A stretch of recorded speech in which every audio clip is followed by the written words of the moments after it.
उसने कहा था कि 23 जनवरी 2001 को पेरू में एक भयानक अर्थक्वेक आने वाला है और गेस करो क्या हुआ। एग्जैक्टली उसी दिन पेरू हिल गया 8.4 मैग्नीट्यूड के अर्थक्वेक से। और फिर उसने दिया दुनिया का सबसे बड़ा सरप्राइज, अपनी टाइम मशीन की फोटोज। फिर साइंटिस्ट ने उसके टेक्निकल डाटा को डिकोड करना शुरू किया और शॉकिंगली कुछ डिटेल्स साइंटिफिकली पॉसिबल थे। एक आदमी अचानक इंटरनेट पे आता है और लिखता है, मैं फ्यूचर से आया हूँ साल 2036 से।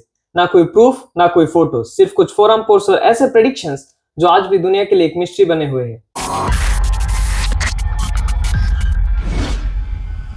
उस आदमी का नाम था जॉन टाइटर। वो 2000 के आसपास आया था, जब दुनिया इंटरनेट के बारे में समझ ही रही थी। उसने कहा था कि वो एक सोल्जर है जो अमेरिका के फ्यूचर से आया है, एक ऐसे समय से जहां सिविल वॉर और न्यूक्लियर डिस्ट्रक्शन हो चुका है। उसका मिशन सिंपल था, एक IBM 5100 कंप्यूटर ले जाना, क्योंकि उसका कहना था कि उस कंप्यूटर में कुछ ऐसे हिडन फीचर्स थे जो 2036 के फ्यूचर कंप्यूटर्स को सेव कर सकते थे। लोग हंसने लगे, सबने कहा वो तो अटेंशन सीकर है। लेकिन जब उसने प्रेडिक्ट करना शुरू किया तब पूरी दुनिया का मुंह खुला का खुला रह गया।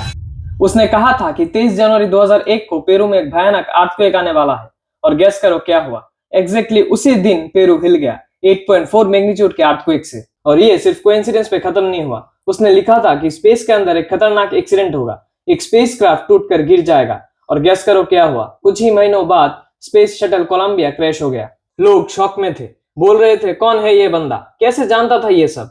और फिर उसने दिया दुनिया का सबसे बड़ा सरप्राइज, अपनी टाइम मशीन की फोटोज।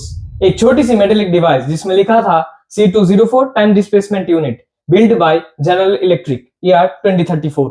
उसने डिटेल में लिखा, ये मशीन 2 माइक्रो ब्लैक होल्स के जरिए ग्रेविटी को बैंड करता है और इसी से वो टाइम डिस्प्लेसमेंट करता है, फ्यूचर से पास्ट और पास्ट से फ्यूचर। लोग हैरान थे, ये सब फेक लगता भी नहीं था। फिर साइंटिस्ट ने उसके टेक्निकल डाटा को डिकोड करना शुरू किया और शॉकिंगली कुछ डिटेल्स साइंटिफिकली पॉसिबल थे।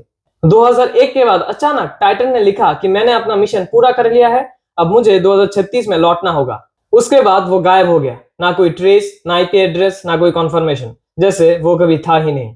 लेकिन उसके लिखे हुए हर पोस्ट आज भी फोरम्स पे प्रिजर्व्ड है। कुछ लोग मानते हैं कि वो एक प्रैंक था, कुछ कहते हैं गवर्नमेंट एक्सपेरिमेंट, और कुछ आज भी उसे टाइम ट्रेवलर मानते हैं। क्योंकि उसने लिखा था, तुम लोग मुझे तब तक नहीं समझ पाओगे जब तक तुम्हारा प्रेजेंट मेरा पास्ट नहीं बन जाता। सोच के देखो, अगर जॉन टाइटर सच में 2036 से आया है तो क्या टाइम ट्रेवल ऑलरेडी एग्जिस्ट करता है? और अगर ये फेक है तो एक आदमी ने इतने डिटेल, इतने एक्यूरेट प्रेडिक्शंस कैसे दिए? कभी कभी ट्रूथ और इमेजिनेशन के बीच का फर्क इतना पतला होता है कि दोनों सेम ही लगते हैं। और हो सकता है जॉन टाइटर आज भी हो, किसी और साल में। आज का वीडियो आप लोगों को कैसे लगा कमेंट में जरूर बताइए।